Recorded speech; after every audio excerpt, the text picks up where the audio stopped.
Hello दोस्तों, आप सबके लिए मैं सूरदास जी का ये दूसरा पद लेकर आई हूँ और इस पद की मैं आपको संदर्भ और व्याख्या बताऊंगी। तो प्लीज़ मेरे चैनल को लाइक शेयर सब्सक्राइब करें, बेल आइकन को प्रेस करें ताकि मेरी आगे की वीडियो की सारी नोटिफिकेशन आपको मिलती रहे। चलिए शुरू करते हैं। इस पद का हम लोग जो संदर्भ लिखेंगे वो ये लिखेंगे, प्रस्तुत पद हमारी पाठ्य पुस्तक हिंदी के काव्य खंड में संकलित पद शीर्षक से अवतरित है। प्रस्तुत पद हमारी पाठ्य पुस्तक हिंदी में संकलित काव्य खंड के पद शीर्षक से अवतरित है। ये सूर सागर में संकलित है। इसके रचयिता या कवि वात्सल्य सम्राट सूरदास जी हैं। अब इसकी व्याख्या लिखेंगे हम लोग। तो व्याख्या लिखेंगे, इसका मैं अर्थ बताऊंगी। सबसे पहले ध्यान से देखिए। अविगत का अर्थ है निराकार भगवान। गति का मतलब स्थिति।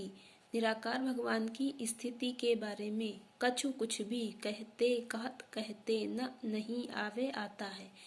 निराकार भगवान की स्थिति के बारे में कुछ कहते नहीं आता है या कुछ कहते नहीं बनता है। ज्यों गूंगे मीठे फल को रस, जिस प्रकार गूंगा व्यक्ति मीठे फल के रस का स्वाद अंतर्गत ही भावे भावे अनुभव करता है, अंतर्गत अपने हृदय में ही। जिस प्रकार गूंगा व्यक्ति मीठे फल के रस का आनंद या स्वाद अपने हृदय में ही अनुभव करता है, दूसरे से नहीं बता सकता क्योंकि वो गूंगा है। तो परम स्वाद सभी सुनिरंतर। परम स्वाद का मतलब परमात्मा का स्वाद, परम भगवान का स्वाद या उसका आनंद सबके ही सदैव निरंतर, सबके ही हृदय में निरंतर अमित अत्यधिक तोष संतोष उपजावे उत्पन्न करता है। परमात्मा की भक्ति का जो स्वाद और आनंद है वो सबके ही हृदय में निरंतर अत्यधिक संतोष उत्पन्न करता है।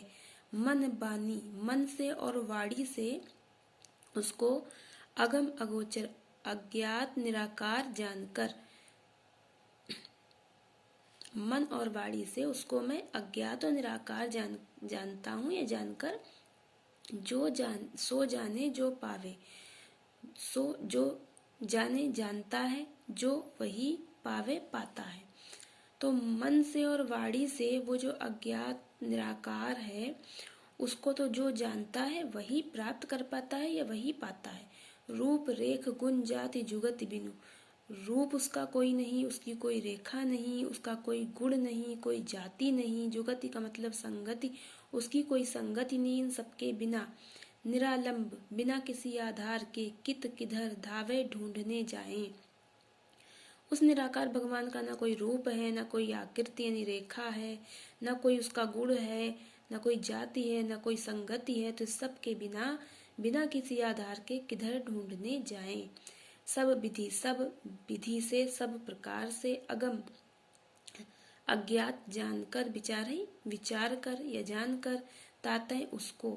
सूरदास जी कहते हैं, सगुण पद गावे, मैं सगुण के पद गाता हूँ, यानी मैं सगुण भगवान के पद गाता हूँ। एक बार में इसका अर्थ यहाँ से यहाँ तक देखेंगे।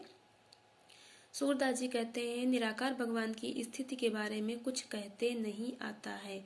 जिस प्रकार गूंगा व्यक्ति मीठे फल के रस का आनंद अपने हृदय में ही अनुभव करता है, किसी से बता नहीं सकता, उसी प्रकार परमात्मा के स्वाद या परमात्मा की भक्ति का आनंद सबके ही हृदय में निरंतर अत्यधिक संतोष उत्पन्न करता है।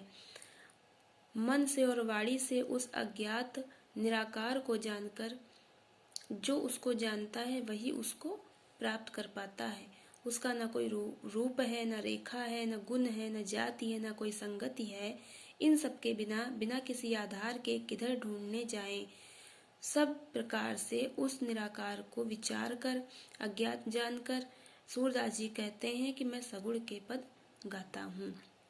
आशा करती हूँ बच्चों आपको इसका अर्थ और संदर्भ समझ में आया होगा।